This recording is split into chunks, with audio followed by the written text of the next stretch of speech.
साहिब बंदगी सतनाम। तो भगत का सवाल है कि कथा के अनुसार जब रानी इंदुमती को कबीर साहब काल से छुड़ाकर सतलोक ले गए, उनको वहाँ सतपुरुष के दर्शन हुए। वहाँ उनको और हंस भी दिखे। इसके बारे में थोड़ा बताइए। देखो, मैंने पहले भी समझाया, ये पवित्र ज्ञान और मूल ज्ञान का खेल है सारा।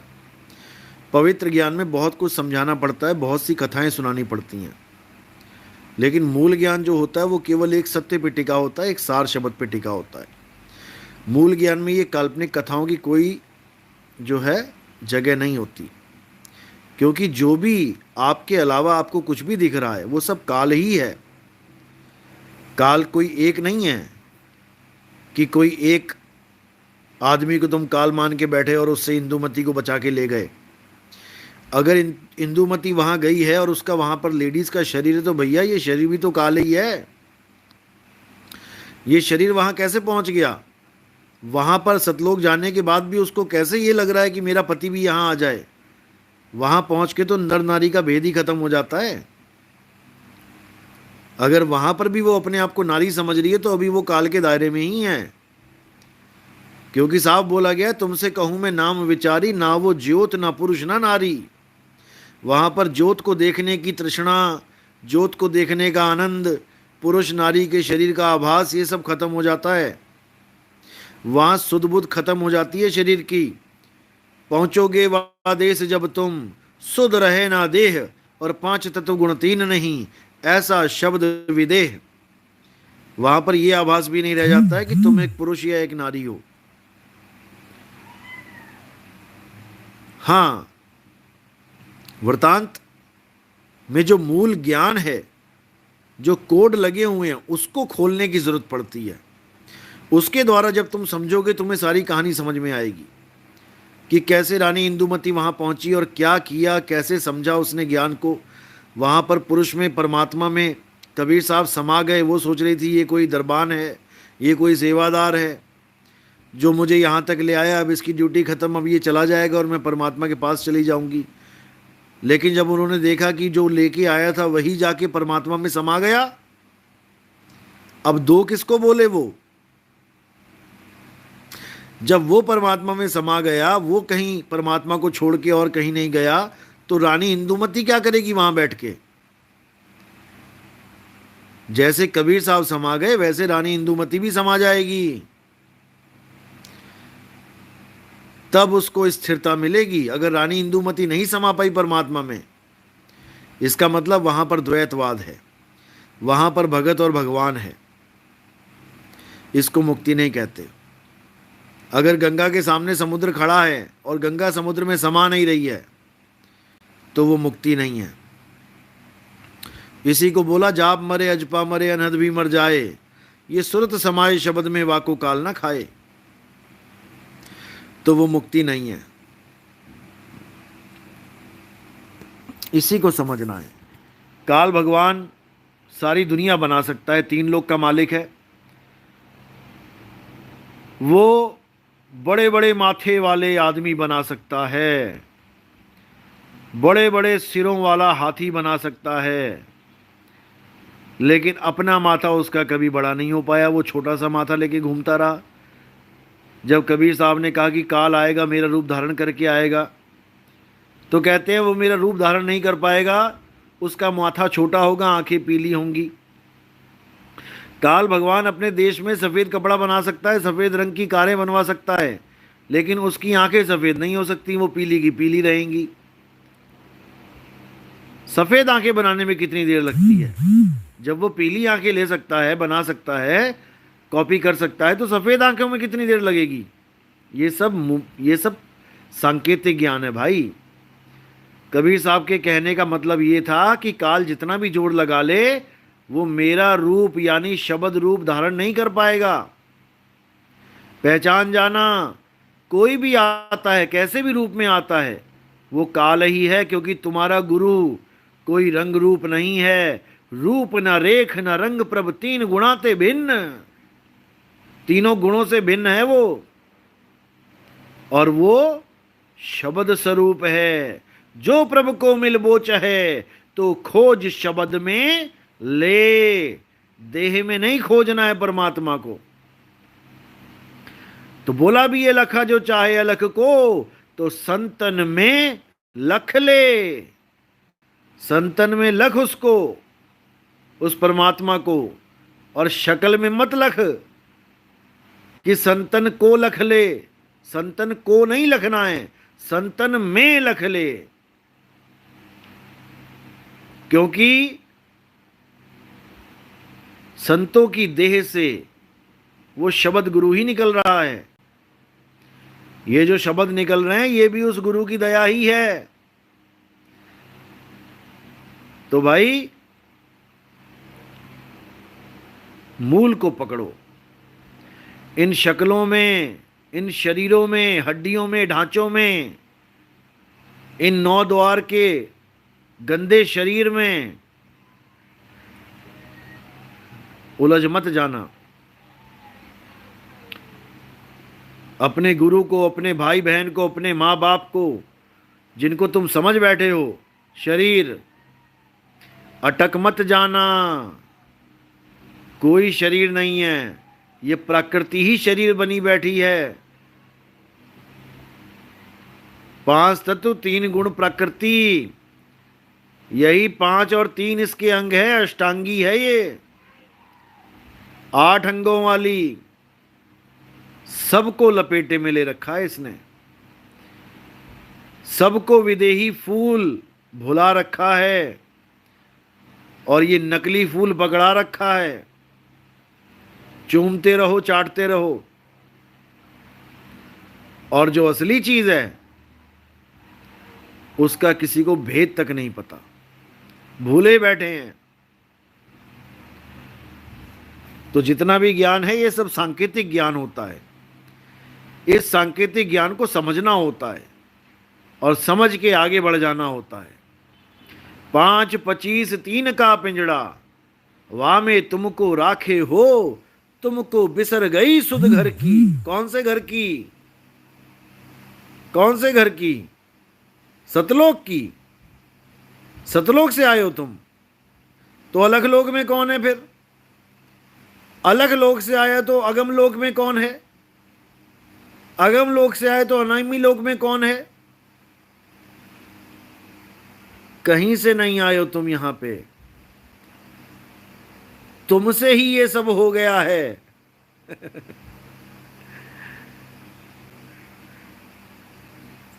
तुम अचल थे और तुमसे ही ये सब हो गया है। ये सब आत्म पसारा है, आत्म पसारा करने हारा, और बिन प्रभ नहीं जानिए। आत्म पसारा है ये जितनी भी सृष्टि तुम्हें दिखाई दे रही है, लेकिन तुम आत्म अवस्था को भूले पड़े हो। इसलिए तुम्हें लगता है पता नहीं कौन से भगवान ने बना दी है दुनिया। और एक पारक सिद्धांत है, कहता है किसी भगवान ने दुनिया नहीं बनाई है, दुनिया पहले से ही थी। बताओ, ये कहता दुनिया पहले से ही थे। तुम्हारे घर नहीं पहले से थे? तुम्हारे आश्रम नहीं पहले से थे? क्यों कंकड़ पत्थर जोड़ रहे हो भाई? अगर ये दुनिया पहले से थी तो ये मकान क्यों बना रहे हो?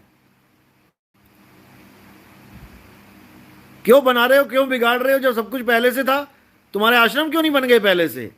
उसके लिए तुम चंदा क्यों इकट्ठा करते फिर रहे हो? दुनिया पहले से थी, बता रहे हैं। एक घर में बच्चा पैदा हो गया तो बच्चा कह रहा है ये घर तो शुरू से था, हमने तो नहीं देखा बनता, किसी ने बनाया। अरे भैया, तुम अभी पैदा हुए, तुम कैसे देख लोगे बनता हुआ? ना तुम्हें बोध है कि बनता कैसे है।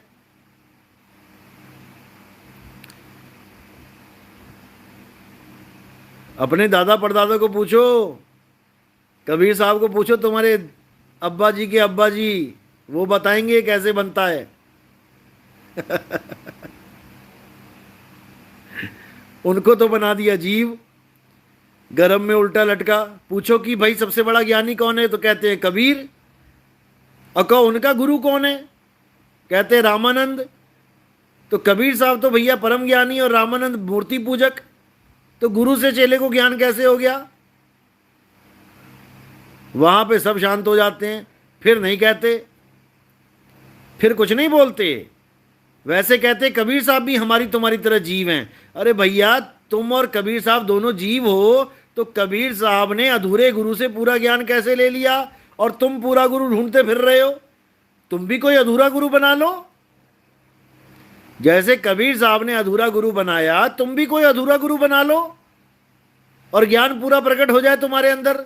फिर नहीं तुम्हारी दाल गलेगी, फिर तुम पारखी गुरु ढूंढोगे कि गुरु पारखी होना चाहिए। कबीर साहब को तो ना मिला पारखी गुरु, वो तो पत्थर पूजने वाले थे रामानंद जी। तो कबीर साहब को ज्ञान कहां से हो गया भाई? थोड़े अकल के घोड़े दौड़ा लो। गाड़ी पंचर हो गई है, उसमें पंचर लगवा लो, तब दौड़ेगी। नहीं तो ऐसी अंधेरे में पैदा हुए, अंधेरे में ही चले जाओगे और नाम रख लिया पारक। और परख किसकी करनी है? शब्द को तो मानते ही नहीं है कि शब्द की भी परख की जाती है। परख किसकी करी? कपड़े कैसे पहनने हैं, कौन से डिटर्जेंट से धोने हैं, कौन सा नील लगाना है, पानी में कैसे पानी पीना है, टोटी के आगे कपड़ा बांध के पानी पीना है। बस ये खाना पीना खाना पीना, इसी की परख करके पारखी संत बन के चले गए। एक हाथ से खाना खाना है, दूसरा हाथ नहीं लगाना है, बस यही परख करके चले गए तुम। और जो शब्द थी, शब्द की परख करनी थी, वहां पे कहते हैं शब्द नाम की कोई चीज नहीं है। मैं तो उससे पूछूं पंडिता, शब्द बड़ा की जीव?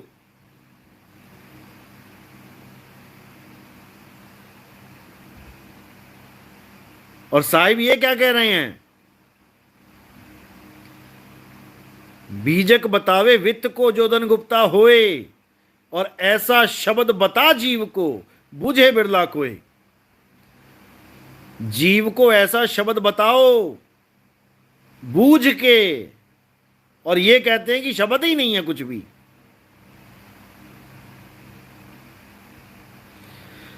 और जहां पे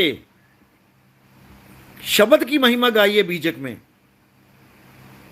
वहां पे ये कहते हैं ये मनमुखी वाणी है। बताओ, मायामुखी मनमुखी। अरे जब बोलने वाला एक था, जब कबीर साहब के मुख से ही सब कुछ बोला गया, तो फिर मायामुखी मनमुखी कहां से हो गया? और तुम्हें ज्यादा अगर पारख आ गई है कि ये मनमुखी है, ये वाणी मायामुखी है, हटवा दो जरा। भाई तुम्हें पता लग गया कि ये चावल है, ये कंकड़ है, तो कंकड़ को क्यों तुम खा रहे हो? कंकड़ को फेंक दो जरा, ग्रंथों से बाहर निकाल के देखें जरा तुम में कितना सामर्थ्य है, जो तुम पारख करोगे कि कौन सी वाणी मनमुखी है, कौन सी गुरुमुखी है। जो तुम्हें समझना है वो मनमुखी, जहां तुम्हारी दाल ना गले वो मायामुखी, और जहां गुरु की महिमा हो रही है वहां चौधरी बन के बैठ जाते हो कि गुरु को सिर पे राखिए, हमें सिर पे रख लो, तुम्हें रख ले सिर पे। जिसको इतना भी नहीं पता कि अधूरे गुरु से पूरा शिष्य कैसे हो गया। कहते हैं कबीर साहब की लाश नहीं मिली, ये झूठ है। कबीर साहब के फूल मिले, ये झूठ है। कबीर साहब की लाश जलाने के बाद जो फूल चुगने गए थे वो लोग, वो फूल मिले थे। बताओ, इनकी बुद्धि देखो कहां जा रही है।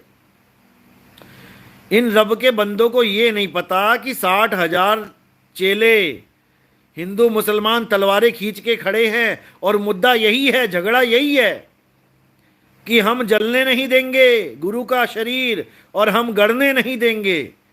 और ये महाराज जी अपनी तुच्छ अकल लगा रहे हैं और कह रहे हैं कि वहां पे लाश सड़ा दी गई थी, जला दी गई थी, और जलने के बाद जो फूल मिलते हैं वो फूल चुगे गए। तुम्हारे अब्बा जी जो तलवार खींचे खड़े थे, वो उन्होंने लाश जलने दे दी। अरे एक नहीं, वहां हजारों लाशें बेच जाती अगर लाश में आग लगा देते तो। हजारों लाशें बिक जाती वहां पे। इतना ही पारक कर पाए तुम लोग। केवल शर्म आनी चाहिए बुद्धि को, तुम्हारी शर्म, जो तुम गुरु बन के बैठे हो यहां समाज में। और नाम धरा लिया पारख कि हमसे बड़ा पारखी कोई नहीं है। लानत है ऐसे पारखी पे जो इतनी भी परख ना कर पाए। साहिब कह रहे मैं देखूं तुझको तू देखे कहीं और, लानत है ऐसे चित्त पर, एक चित दो ठौर। वही हाल तुम्हारा है, लानते ही दे सकते हैं और तो कुछ कर नहीं सकते। लेकिन जनता जाग रही है, तुमसे सवाल जवाब हो रहे हैं और तुम मुंह छुपाते फिर रहे हो, ये अटल सत्य है। और केवल एक पारखियों का नहीं, सारे गुरुओं का यही हाल है। सबकी खबर आती है यहां पे कि कैसे चेले ने सवाल पूछा और गुरु के पास जवाब नहीं आया, और गुरु ने क्या बोल दिया, ये नितिन दास का चेला बन गया, इसको निकाल दो आश्रम से। तुम्हारे पास यही काम रह जाएगा और निकालते निकालते सबको निकाल दोगे और वहां अकेले बैठे होगे सिंहासन पे। एक दिन ऐसा भी आएगा, सारे चेलों को निकालना पड़ेगा तुम्हें, याद रखना, अगर तुम्हारे पास जवाब नहीं है तो।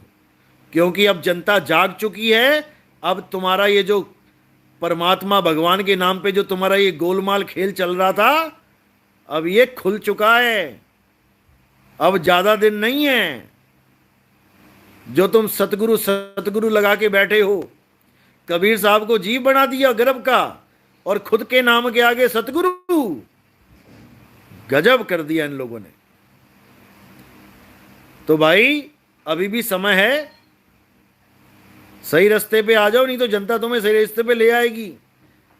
और जब जनता लाती है तो थोड़ा कष्ट होता है। अभी है समय, लगा लो जितना जोर है। चलो ये लोग नहीं संभलने वाले भाई, आप लोग समझो, आप लोग विवेकी बनो, क्योंकि विवेकी बनना ही इंसान जन्म की निशानी है। प्यास तो कुत्ता भी बुझा लेता है नाली में मुंह मार के, लेकिन आदमी नाली से पानी नहीं पीता। इसलिए विवेकी बनो, इसी में सबकी भलाई है। नहीं तो ये परमात्मा के नाम पे घोरक धंधे जो चल रहे हैं, ये तुम्हें लूटते रहेंगे और तुम लुटवाते रहोगे। ये जितने भूतिया गुरु बैठे हैं, इनसे तुम केवल एक सवाल पूछ लो। इन भूतिया गुरुओं से तुम एक सवाल पूछ लो कि महाराज जी ये भूत प्रेत पैदा कौन करता है, ये भूत प्रेत किसके रिश्तेदार हैं, ये आ कहां से गए हमें परेशान करने के लिए। और जो इनसे हमें परेशान करवा रहा है वही दूसरा रूप धारण करके इनसे मुक्ति दिलवा रहा है। तो भैया ये दोगलापन है कि नहीं।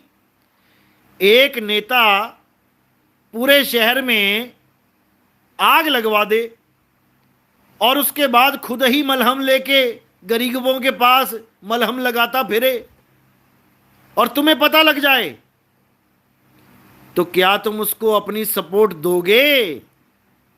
क्या तुम उसकी वाह वाह करोगे? तो भाई जितने भूत प्रेत हैं ये कौन हैं, कहां से आए ये लोग, किसने बनाया इनको हमें परेशान करने के लिए। आज जितने भी लोग परेशान हैं भारत देश में, क्योंकि ज्यादा भारत में ही है भूतिया, ये जितने भी लोग परेशान हैं और भूतिया बाबा इन लोग को ठगते हैं, इन भूतिया बाबाओं से ये पूछ लो कि ये भूत प्रेत किसके रिश्तेदार हैं, किसकी बारात में नाचते हैं ये लोग, उस भगवान का नाम बता दो। अगर भगवान हमारी रक्षा करना चाहते हैं भूत प्रेत से, तो शादियों में क्यों नचवा रहे हैं भाई? कोई पूछने वाला हो? और वही अपने अगले रूप में, अगले अवतार में, रुद्र अवतार में हनुमान जी बन के आए हैं और कहते हैं भूत पिशाच निकट नहीं आवे, और पूरी शादी में नचवा भी रहे हैं। तो भाई ये कहां की बात हुई? अगर भगवान हमें बचाना ही चाहते हैं तो इनका जड़ से सफाया कर दें। हमें नहीं चाहिए आपके ऐसे रिश्तेदार, हमें नहीं चाहिए ऐसे रिश्तेदार जो हमारा जीवन बर्बाद कर दें। किसी को भूत प्रेत चाहिए तो मुझे कमेंट कर दे। अगर किसी को नहीं चाहिए तो भाई ऐसे भगवानों का हम क्या करें, जिनके रिश्तेदार ही भूत प्रेत हैं। और एक भूतिया बाबा तो बड़े स्टाइल में बता रहा था, जब भगवान ने अपने रिश्तेदारों को बुलाया तो ऐसे ऐसे रिश्तेदार आए, किसी की एक आंख, किसी के 4 कान, किसी का हाथ ही हाथ है अकेला, किसी का पेट ही पेट है अकेला। बताओ, अरे हम परमात्मा के बच्चे हैं। परमात्मा अजर अमर अविनाशी, उसका जीव हंस भी अजर अमर अविनाशी, ईश्वर अंश जीव अविनाशी। कहां भूतों प्रेतों के चक्कर में डल गया ये? कहां इन भूतिया बाबाओं ने पूरी दिमाग की दही कर दी इन सब की? बताओ क्या किया जाए? और सतगुरु बन के बैठे हैं लोग, गुरुजी कर रहे हैं इनको। अरे इनसे सवाल पूछो कि ये भूत प्रेत पैदा करने वाले क्यों पैदा कर रहे हैं इसको। अभी वायरस आया, लोग कहते चाइना ने भेजा, चाइना ने भेजा। पूछो उसको क्यों भेजा। अरे तुम भी पूछो ना कि ये भूत प्रेत क्यों आ गए। और आप ही पैदा कर रहे हो, फिर आप ही अगले रूप में हनुमान बन के कह रहे हो कि भूत पिशाच निकट नहीं आवे।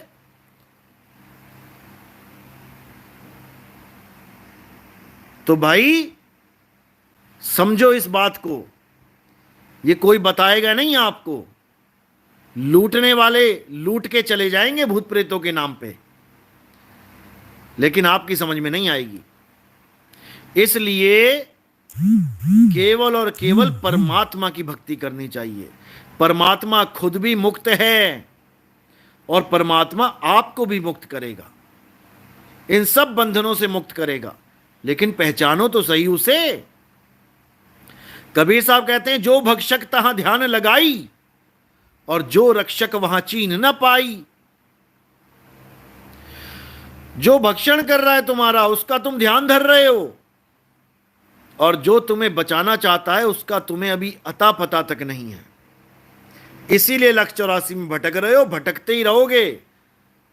मर मर जम्मे फिर मर जाई, यही काम रह गया है बस। तो भाई विचार करो, हर चीज ग्रंथों में लिखी हुई है। अपनी तरफ से हम कुछ नहीं बोलते, हम तुम्हें तुम्हारा ही सब्जेक्ट पढ़ाने आए हैं। स्कूल कोई भी हो, कॉलेज कोई भी हो, टीचर आते जाते रहते हैं, लेकिन सिलेबस वही रहता है। और हर गुरु तुम्हें सिलेबस पढ़ाता है, ग्रंथों में क्या यथार्थ ज्ञान है वो बताता है। ग्रंथों में छुपा हुआ सार असार ये तुम्हें खोल के समझा देता है, और तुमने इसी के द्वारा, इसी का निर्णय करके अपना कल्याण करना होता है। आवाज साफ आ रही है? वीडियो चल रही है कि बंद हो गई है? कमेंट में करें, बताएं।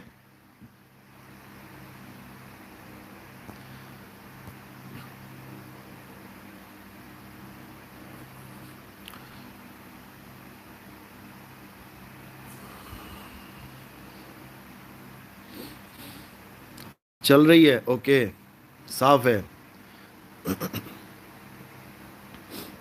चलो, बहुत अच्छी बात है। विवेक लगाना है, समझना है हर बात को, क्योंकि ये भरमाने वाले बहुत बैठे हैं। निकालने वाला कोई बिरला होता है। साहब कृपया करके तुरीयातीत अवस्था पर एक सत्संग कर दीजिए। बिल्कुल होगा, आप बिल्कुल चिंता ना करें, क्योंकि वेदांत उपनिषदों वाले कहते हैं कि आत्मा का स्वरूप तुरीयातीत अवस्था में होता है। बिल्कुल गलत है ये पांचों अवस्थाएं, जागृत, स्वप्न, सुषुप्ति, तुरीयातीत, ये पांचों अवस्थाएं देही की अवस्थाएं हैं। देह में ही सुरत की अवस्थाएं हैं।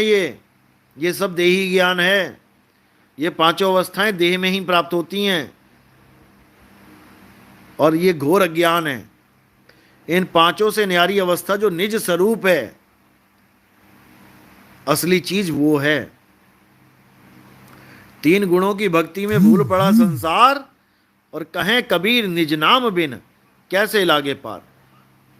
निज नाम बिन कैसे लागे पार, यानी निज स्वरूप बिन कैसे लागे पार, जिसको बीजक में बोला गया है, जैया जन्म मुक्ता हता तैया हता न कोय, और छठी तुम्हारी है जगह तू कहां चला बिगोए। यानी तेरी छठी जगह, यानी तेरी छठी अवस्था इन पांचों से परे, वो है तेरी असली अवस्था और वो तेरा असली स्वरूप है। तू इन पांच तत्वों में कहां जा रहा है? इन पांच तत्वों में पांच अवस्थाएं ही मिलेंगी तुम्हें, उसमें नहीं भटकना है। जागृत स्वप्न सुषुप्ति तुरिया तुरियातीत, सारे संसार का ज्ञान यहीं पर खत्म हो जाता है। लेकिन कबीर साहब का ज्ञान इससे आगे शुरू होता है और वो विहंगम चाल से होता है। विहंगम चाल एक ऐसी चाल है जो एकमात्र रास्ता है परमात्मा को पाने का, परमात्मा हो जाने का। इसके अलावा कोई रास्ता नहीं है, भूल जाओ। और जो हमारे सत्संग सुन सुन के ये विहंगम चाल पे आजकल सत्संग करने लग गए ना ये लोग, सुधर जाओ, बता रहा हूं मैं, सुधर जाओ। नाम लेते हो विहंगम चाल का और पकड़ा देते हो सांसा की डोरी। नाम लेते हो विहंगम चाल का और ध्यान लगवाते हो धुड्डी में, नाभि में। बर्बाद कर दिया तुमने जीवों को। लेकिन अब दाल नहीं गलेगी, अब हर चीज क्लियर होगी, क्योंकि समय आ गया है। अब इस दुनिया में दो पार्टियां बनेंगी, एक विवेकियों की पार्टी और एक मूर्खों का दल। इसके अलावा तीसरी पार्टी नहीं होगी अब कोई।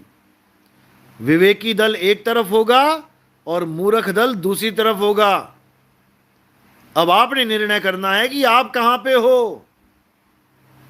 जो विवेकी दल होगा वो आत्म स्वरूप की बात करेगा और जो मूर्ख पार्टी होगी वो देह से ऊपर नहीं उठ पाएगी कि मुझे सार शब्द प्रकट हो गया और पूछो क्या दिखता है, मुझे नितिन दास दिखाई देता है। बताओ, इनका सार शब्द नितिन दास हो गया। एक तो बता रहा था मुझे शेषनाग दिखाई देता है, मेरा सार शब्द प्रकट हो गया। मैंने कहा जा फिर तू भी चढ़ जा कृष्ण जी की तरह उसके सिर पे, तेरा सार शब्द प्रकट हो गया। कमाल के लोग हैं ये। भगत कम साइको ज्यादा है। दिमाग का ऑपरेशन तो नहीं होता, दिमाग का इलाज करवाओ। दिमाग का इलाज करवाओ जाके किसी के पास। यहां नितिन दास की पार्टी में भर्ती हो गए ऐसे लोग। तो भाई अच्छी तरह सुनो, सार शब्द कोई देह नहीं होती, कोई मनुष्य रूप नहीं होता। मानुष की तू प्रीति त्याग और अविनाशी तू मन में राख। कौन है वो अविनाशी? कौन है वो अविनाशी? शेषनाग है क्या?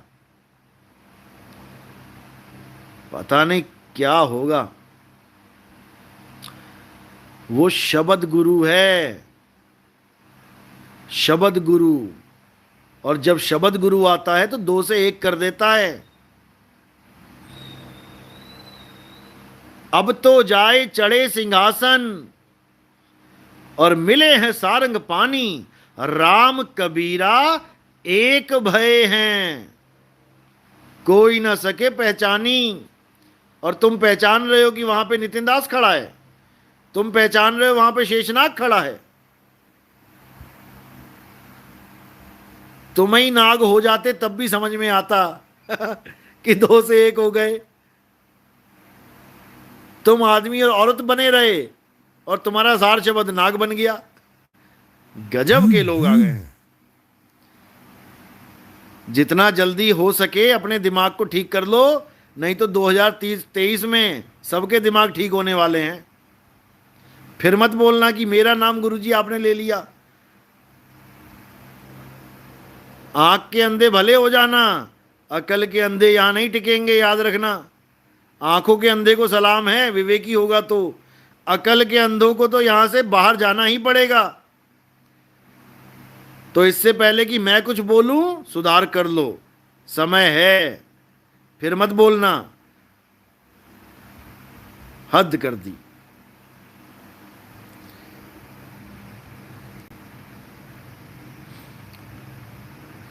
यतिन ग्रोवर, गुरुजी आपके द्वारा किया गया हर सत्संग जीव को उसके मूल स्वरूप का ज्ञान करवाने के लिए पर्याप्त है।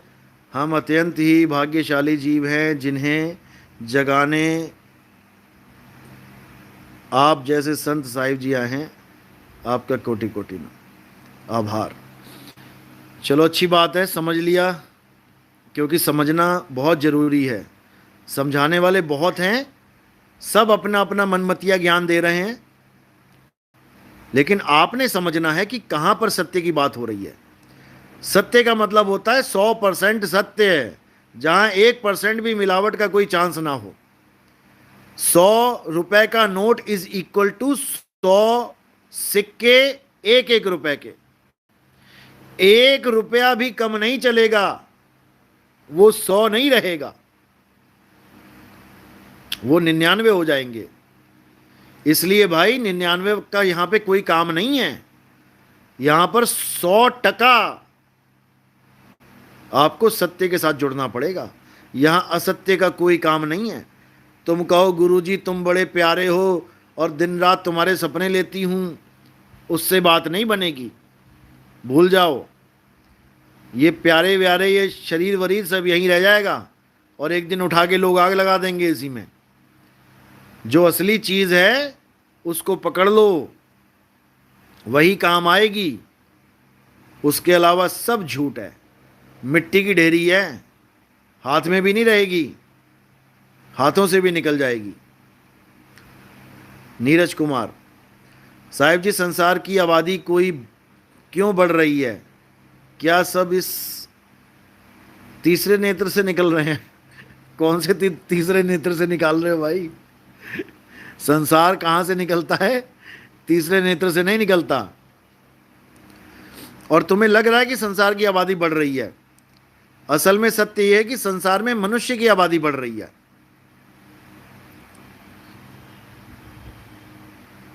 तो मनुष्य की आबादी बढ़ रही है तो कम भी हो रही है किसी की आबादी, तभी तो आबादी बढ़ रही है मनुष्य की। एक फैंसी ड्रेस पार्टी थी, उसमें 30 बच्चों ने भाग लिया। 30 बन गए, जिराफ वाली ड्रेस पहन ली, जिराफ बन गए। 30 हाथी बन गए, हाथी वाली ड्रेस पहन ली। और 30 शेर बन गए। अब 10 मतलब 30 बच्चों में 10 बच्चे 3 प्रकार की ड्रेस पहन के बैठ गए। अब अगर शेर को बढ़ाना है तो जिराफ वाले कम करने पड़ेंगे या हाथी कम हो जाएंगे, और हाथी को बढ़ाना है तो शेर कम हो जाएगा, जिराफ कम हो जाएंगे। मान के चलो 20 शेर बनाने हैं तो 5 जिराफ और 5 हाथी कम करके उन बाकियों को शेर की ड्रेस पहना दी। अब तुम्हें लगेगा शेर बढ़ गए, ये कहां से बढ़ गए? ये तो 10 थे, 20 कैसे हो गए? लेकिन तुम दूसरी तरफ नजर नहीं मार पा रहे हो, जिराफ और हाथी कम भी हो गए उतने ही। यानी तुम्हें लग रहा है कि आदमी बढ़ रहे हैं तो पेड़ कट रहे हैं। कितनी स्पीसीज बर्ड्स की खत्म हो चुकी हैं, कितनी स्पीसीज टाइगर की, शेरों की खत्म हो रही हैं, समुद्र में कितने जीव जंतु खत्म हो रहे हैं। ये सब कहां जा रहे हैं भाई? ये आगे से आगे बढ़ते जा रहे हैं मनुष्य चोले की तरफ। इसीलिए आबादी ज्यादा हो रही है। और लोग भक्ति भी कर रहे हैं, भक्ति से भी मनुष्य चोला मिलता है बार बार। भक्ति बीज पलटे नहीं, जुग जाए अनंत, धनी निर्धन हो सके और रहे संत का संत। तो भाई देखने में लगता है कि आबादी बढ़ रही है, ऐसा नहीं है। जीव बढ़ते घटते नहीं हैं, जीव जितने हैं उतने ही हैं। हाँ, जो मुक्त हो जाता है वो निकल जाता है इस दलदल से, वो इस खेल में से चला जाता है। जैसे रामलीला हो रही है, पूरी सेना खड़ी है युद्ध करने के लिए, और रावण के सेनापति को फोन आ जाता है, भैया तेरी अम्मा बीमार है, हॉस्पिटल में है, आजा। तो वो भरी महफिल को छोड़ के कोने में से निकल जाता है हॉस्पिटल के लिए। अब वहां पर एक बंदा कम हो गया, क्योंकि वो उस रामलीला को छोड़ गया।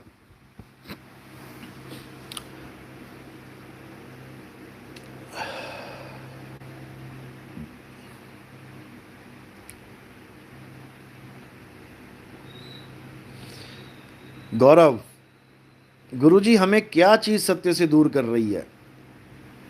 भाई किस चीज का नाम लूं मैं? जितनी भी चीजों का तुम नाम ले सकते हो वो सब तुम्हें दूर कर रही हैं सत्य से।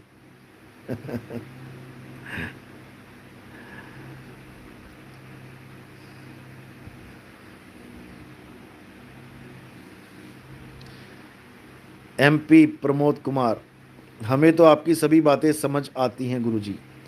देखो, मेरी बातें आपको इसलिए समझ में आती हैं क्योंकि आप अब उस लेवल का ज्ञान रखने लग गए हो। अब आपका जो विवेक है उस लेवल का हो गया है कि अब आपको हर बात समझ में आने लग गई है। जैसे बच्चे कई बार 12वीं करके कॉलेज में जाते हैं तो शुरू के लेक्चर उसको समझ ही नहीं आते हैं। टीचर बोलता है बिल्कुल अलग भाषा, क्योंकि 12वीं तक जो पढ़ा होता है वो दोबारा तो सुनाया नहीं जाएगा। अब बिल्कुल नया लेक्चर सुनाई देगा आपको। तो शुरू में नहीं समझ में आता, धीरे धीरे धीरे जो बंदे इंटरेस्ट दिखाते हैं, जो बच्चे इंटरेस्ट दिखाते हैं, उनको हर चीज़ समझ में आने लग जाती है। और जो बच्चे भागते हैं, उस चीज़ को नहीं समझना चाहते हैं, उनके लिए बहुत बड़ा बर्डन बन जाता है ये सब। वो पढ़ाई से भागते हैं, छुपते हैं, और अंत में उनको फेल घोषित किया जाता है। और जो पूरा इंटरेस्ट दिखाते हैं, बार बार समझने की कोशिश करते हैं, टीचर समझाता है नहीं समझ में आता, पूछते हैं, पूछ के हर डाउट क्लियर करते हैं, हर चीज़ को समझने की कोशिश करते हैं, क्योंकि उनको पता है हमारे कॉलेज आने का मकसद क्या है। हमारे कॉलेज आने का मकसद ये बंक मारना नहीं है कि चले थे स्कूल को और बैठ गए पुल के नीचे और वहाँ पे ताश चल रही है, बीड़ी पी रहे हैं। ये मकसद नहीं है। मकसद है कि हम स्कूल से कॉलेज में अगर गए हैं तो हम ग्रेजुएट होने के लिए गए हैं। हमें कुछ नहीं समझ में आ रहा तो हमने 10 बार पूछना है, क्योंकि ये जो पूछा जाएगा यही तुम्हारा रिवीजन है। यही एग्जाम में लिखोगे तो नंबर आएगा। इन सवालों से बचना नहीं है, इन सवालों को घोटना है, पीछे पड़ जाना है नहा धो के, तब पास होगे, नहीं तो नहीं होगे। कोई सोच के बैठे गुरुजी आ जाएंगे नकल करवाने, वो दिन लद गए। तुम्हें खुद से सब कुछ करना है, लेकिन गुरु से ज्ञान पूरा लेके। शिष्य सूरा हो और गुरु पूरा हो तो बाजी पक्की जीत जाओगे।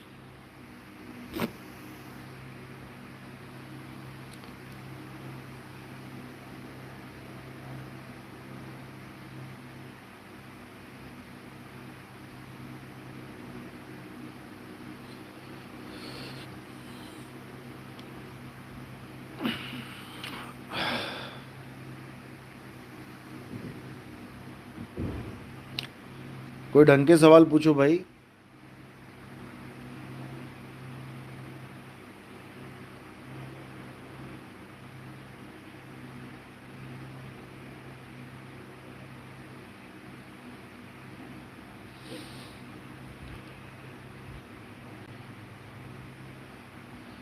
मुर्दों को नहलाते क्यों हैं? उमेश कुमार साहू।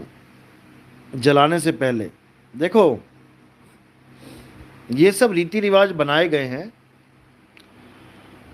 सोचते हैं कि इसको शुद्ध कर देंगे, बढ़िया से नहला धुला के, बढ़िया टोपी तिलक लगा के, बढ़िया कपड़े पहना के। ये सब शरीरों का खेल है। कोई कहता गंगा में नहा लेंगे तो पाप धुल जाएंगे।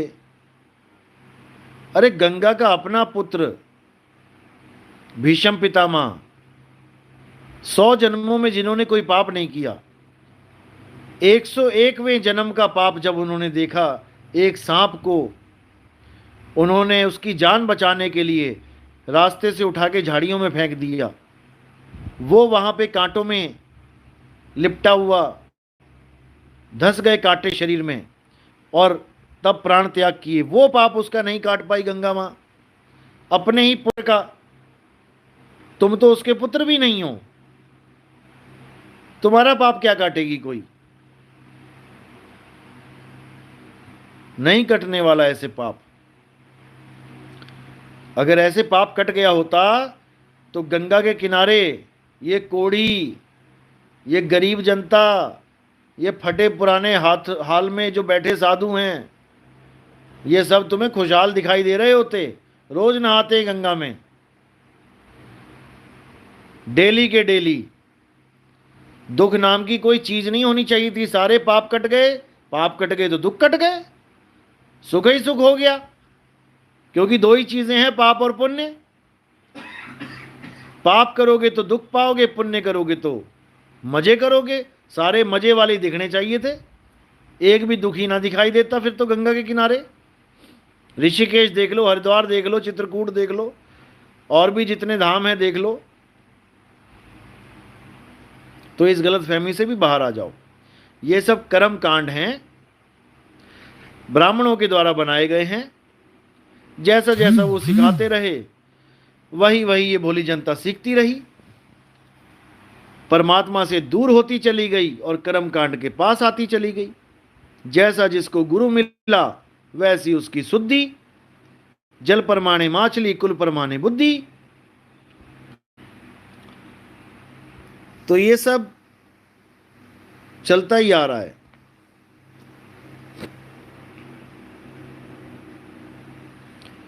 बिना गुरु दीक्षा के साहिब बंदगी बोलना चाहिए कि नहीं?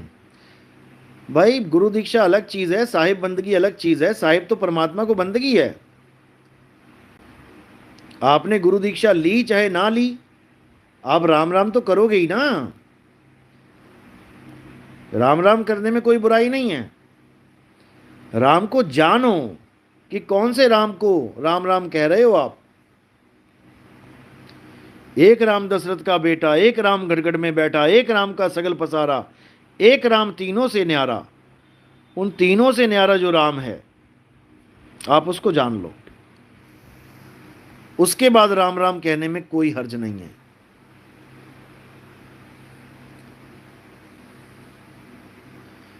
सांप जो मुक्त हो जाता है उसे क्या इस संसार की याद बनी रहती है शरीर छोड़ने के बाद?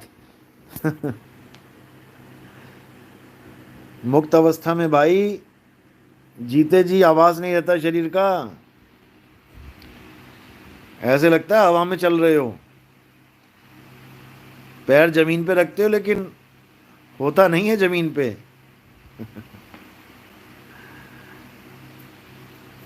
कोई बात नहीं, समझ जाओगे धीरे धीरे।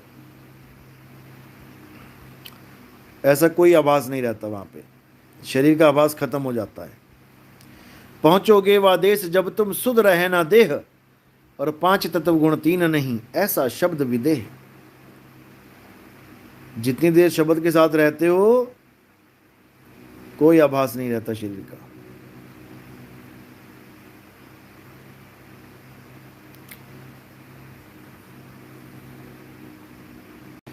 गौरव, गुरुजी मैं दिन के 5 बजे मेडिटेशन करता हूँ, 1 घंटा, फिर सो जाता हूँ। फिर मेरे सपने कुछ देर के लिए गायब हो जाते हैं। मैं शरीर को बहुत भारी महसूस करता हूँ। कई बार तो ऐसा कुछ होता है मैं बता भी नहीं पाता। हाँ ठीक है, अपने अपने अनुभव हैं। जैसा भी अनुभव होता है अपने तक सीमित रखो, अपने गुरु को बताओ केवल। और वो सही है या गलत है बस वेरीफाई करते जाओ। क्योंकि ये मन माया के पास दुनिया भर के अनुभव हैं, पता नहीं क्या पकड़ा दे तुम्हें। इसलिए वेरीफाई करो।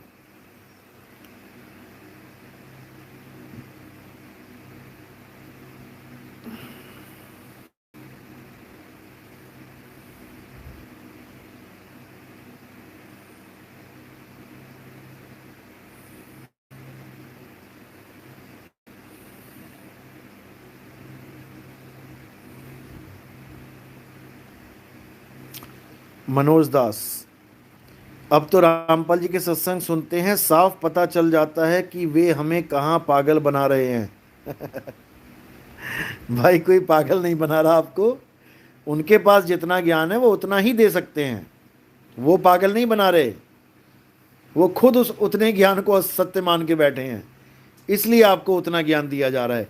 अगर वो उस ज्ञान को समझ जाएं कि आज तक जो मैं देता था वो अधूरा ज्ञान था, तो वो भी आगे बढ़ जाएंगे। वो भी परमात्मा के ही अंश हैं, वो भी मालिक के ही बच्चे हैं।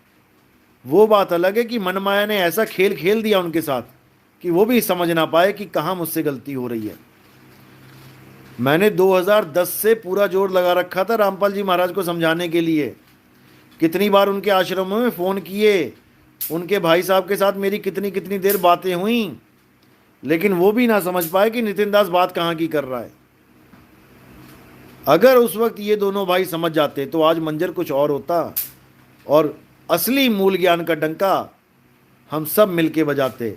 लेकिन मालिक को ये मंजूर नहीं था, इसलिए उन्होंने इस मूल ज्ञान से पहले ही उनको उनके सही स्थान पे पहुंचा दिया, और इस मूल ज्ञान का प्रचार प्रसार उनका पंथ खत्म होने के बाद शुरू करवा दिया।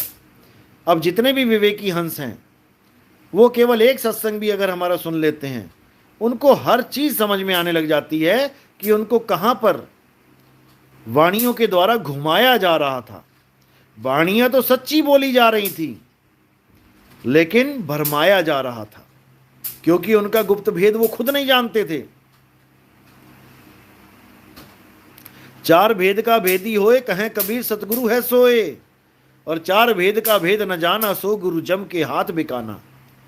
जो चार भेदों का भेद नहीं जानता वो गुरु जम के हाथों बेच आता है अपने शिष्य को।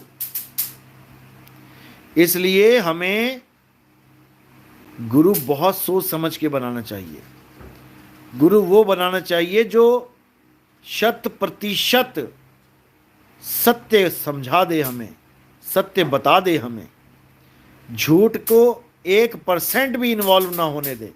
क्योंकि अगर 1 पैसा भी झूठ आ गया इस पंथ में तो कब पेड़ बन जाएगा पता भी नहीं लगेगा। एक बीज गिर गया अगर धरती पे तो उस एक बीज से कब पेड़ बन जाएगा, और पेड़ से लाखों बीज उत्पन्न हो जाएंगे। इसलिए झूठ को नितिन दास पनपने भी नहीं देगा। फिर समझ लो यूट्यूब गुरुओं, झूठ को नितिन दास पनपने भी नहीं देगा। 2023 में सबके फैसले कर दिए जाएंगे। नहीं तो सुधार कर लो, बोलूंगा किसी को कुछ नहीं मैं, कि तुम सोचो कि नितिन दास फोन करेगा, हमें समझाएगा कि तुम गलत कर रहे हो। मेरा एक एक इशारा समझ जाओ कहां पर जाता है। नाम नहीं लूंगा किसी का मैं, बिना नाम लिए ही खात्मा हो जाएगा सबका।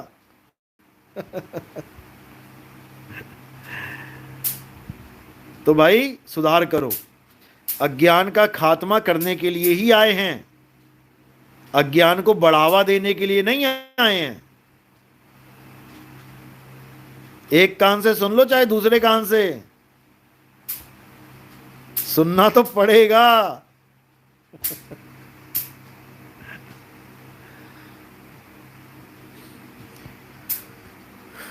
तो अगला सवाल शिवनंदन जी, आपका सत्संग करवाने के लिए क्या करना होगा? कुछ भी नहीं करना होगा। आप अपना व्हाट्सएप मुझे भेजें, अपना एड्रेस भेजें,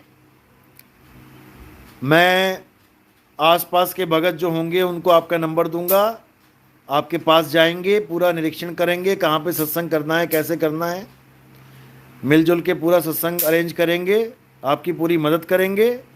आप बिल्कुल चिंता ना करें, क्योंकि हमारा एक ही मकसद है, जन जन तक इस मूल ज्ञान को पहुंचाना।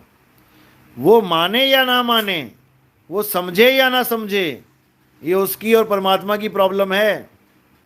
किसान का काम है बीज डालना, वो सीधा पड़े या उल्टा, वो उगे चाहे ना उगे, ये परमात्मा की टेंशन है। किसान ने तो अपना काम कर दिया और चुपचाप जाके घर बैठ गया। अब ऋतु आएगी, बारिश होगी, मालिक की दया होगी, अंकुर फूटेगा, फसल होगी। अब किसान क्या करे?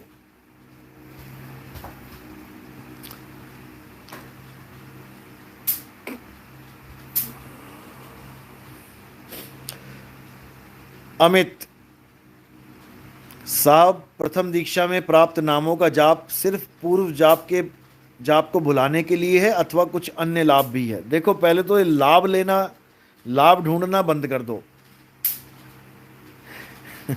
जब तक तुम लाभ ढूंढोगे तो कुछ फायदा नहीं होने वाला तुम्हें। लाभ केवल हमें आत्मिक चाहिए। उसका लाभ यही है कि जितने भी तुम 52 अक्षरों को पकड़ के बैठे हो वो सब तुम्हारे दिमाग से निकल जाए। अभी किसी को अंधेरे में जाने को कह दो तो जाता जाता ये नहीं बोलेगा हे हनुमान जी मुझे बचाओ, हे हनुमान जी प्रकट हो जाओ। हनुमान चालीसा गाना शुरू कर देगा। जय हनुमान ज्ञान गुण सागर, जय कपीस लोक उजागर, रामदूत असले बलरामा, अंजनी पुत्र वंशनामा, महावीर विक्रम बजरंगी। बताओ, एक लाइन बोल दे हनुमान जी प्रकट हो जाओ, वो तुम्हारा हनुमान जी नहीं सुनेंगे। पूरी हनुमान चालीसा गाओगे, रटोगे, तब सोचोगे कि भूत से मेरी रक्षा होगी। ये भरोसा तुम्हारे 52 अक्षरों पे तुमने कर लिया है। ये 52 अक्षरों पे भरोसा ही खतरनाक है।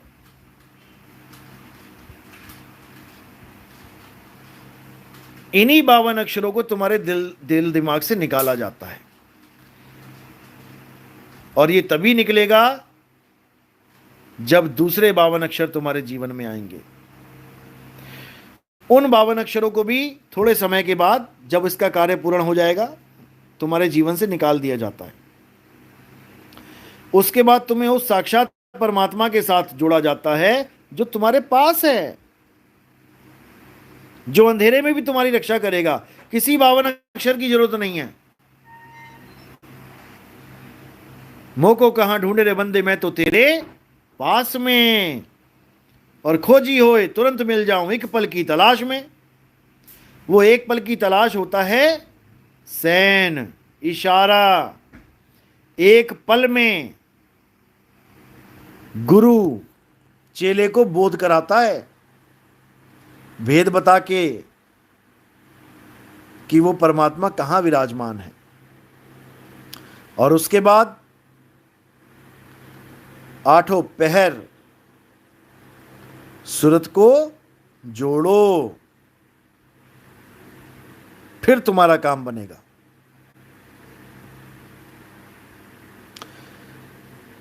गीता कुमारी साहिब जी, पड़ोसी बहुत तंग करते हैं, क्या करें, बहुत इग्नोर करते हैं, फिर भी वो परेशान करते हैं, कृपा करें साहिब। कृपा क्या करेंगे साहिब? देखो, पड़ोसी परेशान करते हैं, किसी मैटर के पीछे परेशान करते होंगे। आप उनको सीधे प्रेम से बोलो कि भाई क्या मैटर क्या है, मुद्दा क्या है, आपको दिक्कत कहाँ है हमसे, वो बताओ, उसको ठीक कर लेते हैं। पड़ोसी एक ऐसी चीज है जिसके साथ आपने सारी उम्र रहना है। तो जिसके साथ सारी उम्र रहना है, आजू बाजू में रहना है, उसको खुश करके क्यों ना रहा जाए उसके साथ। तो उससे पूछ लो कि भाई दिक्कत क्या है आपको, उस दिक्कत को ठीक कर लो। और कोई अब लठबाजी तो होगी नहीं कि लठ मारने उसके। मुद्दा देखो, बीज का नाश करो। पेड़ तभी बनता है जब बीज पड़ता है। तुम बीज का नाश कर दो, फिर देखते हैं कैसे पेड़ उगता है। बीज खुद ही बोए होंगे, और जब पेड़ बन जाएगा तो दुखी भी खुद ही हो जाएंगे। इतना पागल कोई नहीं होता जो फालतू में परेशान करे। हाँ, अगर कोई फालतू में परेशान कर रहा है, अगर कोई फालतू में परेशान कर रहा है तो कबीरपंथी भाई, तुमने परेशान होने नहीं आए दुनिया में। तुम कानून का सहारा लो, तुम कानून का सहारा लो और तुम्हें इंसाफ मिलेगा। मैं समझ रहा हूं कि कानून की व्यवस्था भी थोड़ी सी डामाडोल है, लेकिन ऐसा नहीं है कि किसी को इंसाफ नहीं मिलता। आप चिंता मत करो, आप कानून का सहारा लो, बाकी मालिक पे छोड़ दो। लेकिन जो मैंने बताया है, सबसे पहले वो काम करना है। ये जो काम है ये सबसे एंड का काम है, लास्ट का। ये उंगली टेढ़ी तब करनी जब घी ना निकले। पहले आराम से निकालने की कोशिश करो।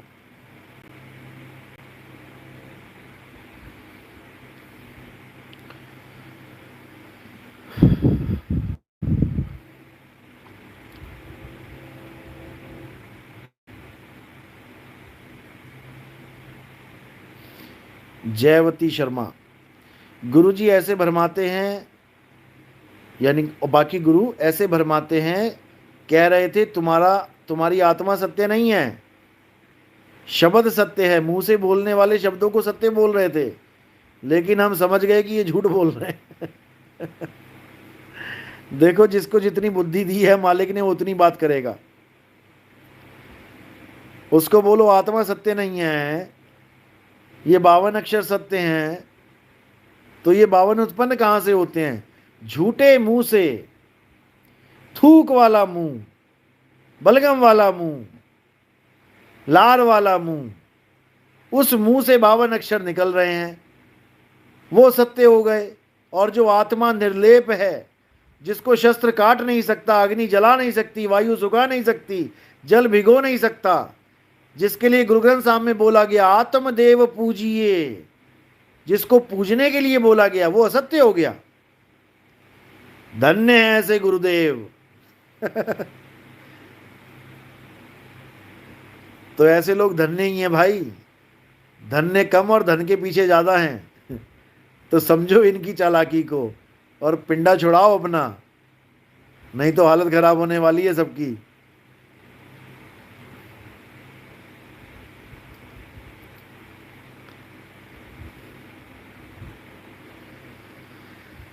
गुरुजी मुझे प्रथम दीक्षा, ये चंद्र जी कहते हैं, लिए हुए 6 महीने पूरे हो गए हैं। मैं दूसरी दीक्षा ध्यान विधि लेना चाहता हूँ। आप छत्तीसगढ़ में कब आ रहे हो? छत्तीसगढ़ में मैं आ रहा हूँ दिसंबर में, आप वेट करो, आ रहा हूँ मैं। सत साहिब जी, गुरुजी प्रथम दीक्षा के लिए सिमरन करता हूँ, तब मैं सोया हूँ कि जागृत हूँ मुझे मालूम नहीं रहता, ऐसा क्यों होता है? कोई बात नहीं, देखो ये सब अवस्थाएं होती हैं। अभी आपको दूसरी दीक्षा नहीं मिली है, तो जब पहला नाम सिमरन करते हो तो तब भी सूरत का सिमटाव होता है, सूरत का सिमटाव होता है, लेकिन वो शब्द गुरु तक नहीं पहुंचती है, वो बीच में रहती है, शून्य में रहती है, इसलिए शरीर का आभास नहीं हो पाता है। ऐसा लगता है मुझे पता ही नहीं लग रहा कि कहाँ चला गया मैं। इसको शून्य अवस्था बोल देते हैं। जब तक आपको दूसरी दीक्षा नहीं मिलती तब तक आपको ऐसा कुछ हो सकता है, लेकिन जब दूसरी दीक्षा होगी तब आपको खुद समझ में आ जाएगा कि क्या करना है, तो सूरत को मार्ग मिल जाता है आगे का, बड़े आराम से पहुंचती है। चलो अब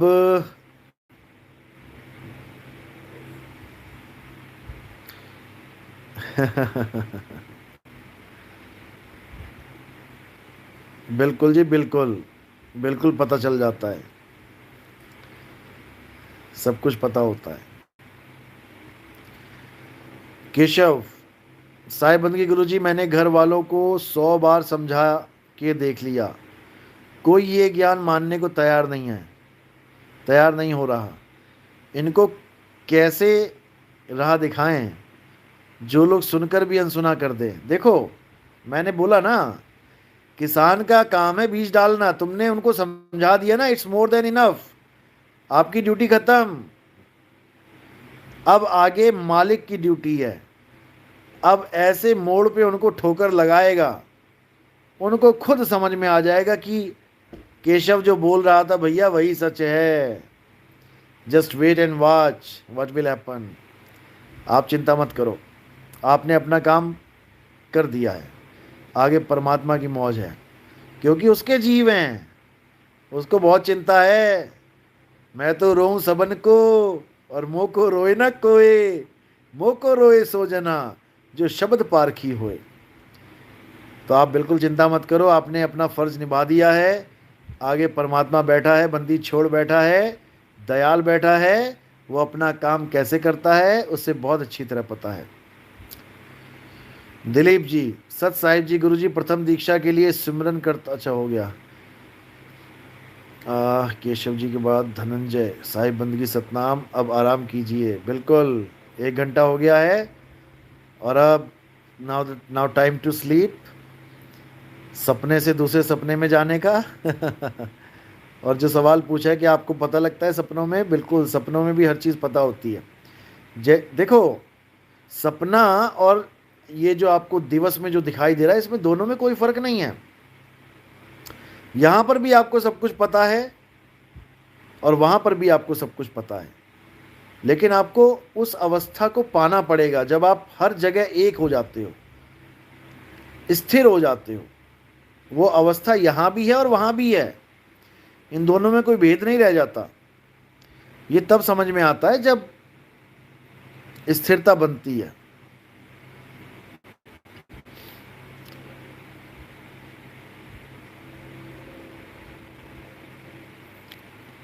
प्रमोद कुमार जी, बिल्कुल जी बिल्कुल, स्थिरता बनती है, बिल्कुल बनती है, और सब स्थिर कर सकते हैं वहां पे, ऐसा नहीं कि नहीं। और आप अनुभव करोगे, जब आप सो जाओगे तब भी आप अनुभव करोगे कि मैं कहाँ पे हूँ। आपको पता होगा कि मैं केवल दृश्य देख रहा हूँ, लेकिन मेरी अवस्था कहाँ पे है। सपने में भी अगर आपकी मृत्यु आती है, यानी आप शरीर छोड़ते हो, तो आपको पता होता है मैंने कहाँ जाना है। आपको 1% भी फिक्र नहीं होती है सपने तक में कि अगर मैं कल का सुबह ना देख पाऊँ, कल का सूरज ना देख पाऊँ, तो मैं कहाँ जाऊँगा। सब कुछ पता होता है, सब कुछ। अशोक सिंह, गुरुजी आपने आत्मा का ज्ञान देकर मन और माया को खत्म कर दिया है। सवाल तो यही करते हैं, अब यही ना बचे तो सवाल क्या आत्मा करे। क्या बात है। बहुत बढ़िया अशोक जी, बहुत बढ़िया। चलो,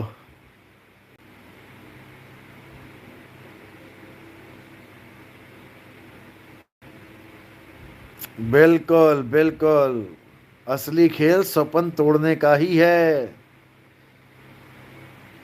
मुसाफिर जाग जरा, तेरी गठरी में लागा चोर। अरे 5-25-3 है चोरवा, इन मिल्कीना शोर, मुसाफिर जाग जरा, तेरी गठरी में लागा चोर। साहिब बंदगी सतनाम। अब कल मिलते हैं पानीपत लाइव में, और उसके बाद चंडीगढ़ लाइव में। साहिब बंदगी सतनाम।